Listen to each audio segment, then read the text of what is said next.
Как-то вечером, перебирая материалы о народах, которые никогда не вели захватнических войн, я наткнулась на строчку, от которой будто повеяло горным воздухом. На первом месте горцы Кавказа. Народ, который не ходил в походы за чужими землями. Народ, чья история не марш завоевателей, а долгая упрямая оборона. Они защищали не империи, не амбиции. Они защищали то, что можно обойти пешком за день. Ущелья, дома, родовые кладбища, где ветер шепчет имена предков. Их мир был маленьким, но цельным, и они стояли за него, как за собственное сердце. Когда я попыталась найти похожие примеры, список оказался удивительно коротким.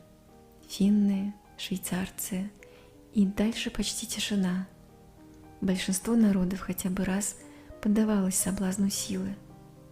Но у горцев все складывалось иначе. Их кодекс чести рождался не из побед, а из необходимости держать оборону и сохранять достоинство своей земли, своих стариков. Народы, которые никого не порабощали, сохранили тонкое чувство к человеческому достоинству, особенно к достоинству старших. В кавказской традиции унижение пожилого человека немыслимо. Старик не обуза, а память. Его слово может остановить ссору, его присутствие как фундамент в основании дома. Но стоит, например, открыть русскую классику, и перед глазами возникает другой мир. Мир, где величайшие писатели создавали гениальные книги, но писали о вещах, от которых холодеет внутри. Русская литература – одна из самых мощных в мире. Толстой, Достоевский, Чехов, Тургенев, Гоголь – это половина мирового канона. И все же о чем они писали? О крепостничестве, о рабстве, о человеческом унижении, которое считалось нормой. В обыкновенной истории Гончарова есть сцена, которую невозможно забыть. Провинциальная дворянка отправляет к своему сыну пожилого крепостного вместе с его сыном, разлучая их с семьей. Отправляет, чтобы обслуживал, обстирывал. Делает это буднично, как будто речь идет о каких-нибудь вещах, как сундук или ковер. И в письме добавляет: если будет вести себя плохо, розгами, а так он покладистый, работящий. Это не гротеск, не художественное привлечение, это реальность той эпохи, то, что считалось приличным.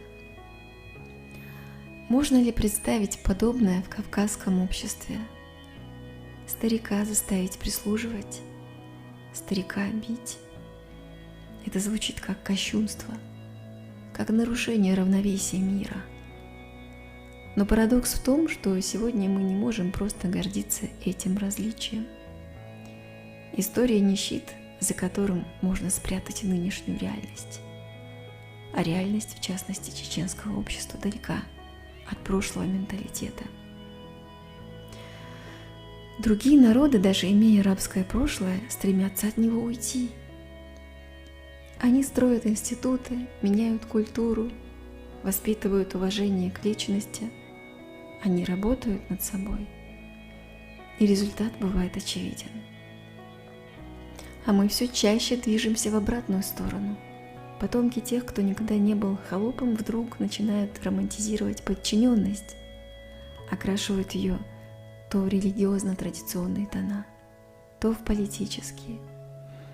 Готовы поклоняться сильному, оправдывать несправедливость, придавать покорности оттенок святости. Но одна история гордости не спасет нас, если мы сами добровольно выбираем роль холопов.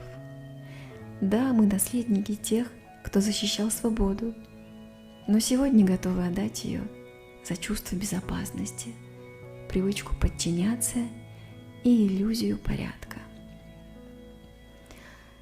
Немного помечтаю, весь наш Северный Кавказ мог бы стать не хуже Швейцарии.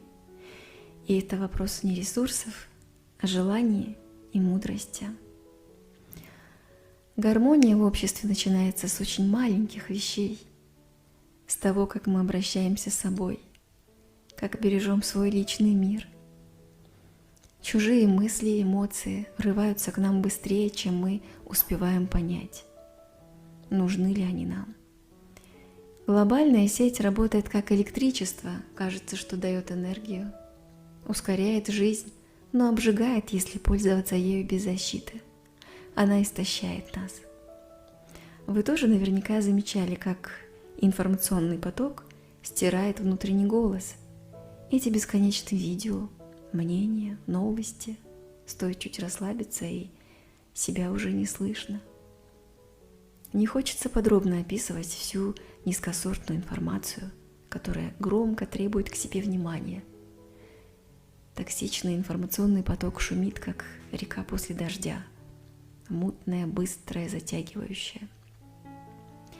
Поэтому я лично все чаще возвращаюсь к так называемым устаревшим привычкам. Пишу от руки. Когда я пишу от руки, чернила ложатся неровно, буквы пляшут, но в этой неровности есть жизнь. Зажигаю свечи, снимаю простые немодные видео, покупаю безделушки для души и слушаю только проверенную временем музыку.